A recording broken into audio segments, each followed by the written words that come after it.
নমস্কার সবাইকে, SR little ওয়ার্ল্ডের আরেকটা নতুন ভিডিওতে সবাইকে অনেক অনেক স্বাগত। আজকে আমরা কাঁচকলা আর আলু দিয়ে ট্যাংরা মাছের ঝোল রান্না করব। তো মাছ, কাঁচকলা, আলু এগুলো আগেই আমরা ভেজে নিয়েছি।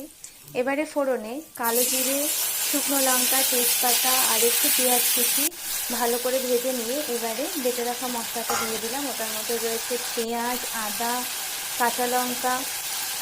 এবারে মশলাটা আমরা খুব ভালো করে কষিয়ে নেব। তারপরে দিয়ে দেবো পরিমাণ মতো হলুদ আর লবণ।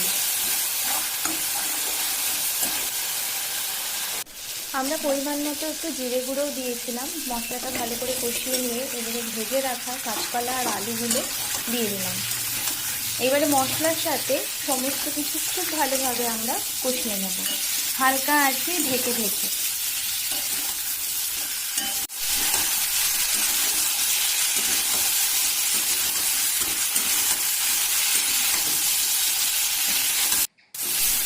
মশলা কষানো হয়ে গিয়েছে, এবারে দিয়ে দেবো পরিমাণ মতো জল।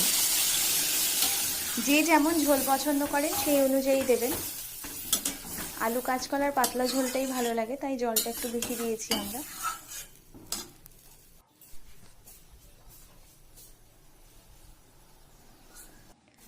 ঝোল ফুটে উঠেছে, এবারে ভেজে রাখা মাছগুলো দিয়ে দিচ্ছি।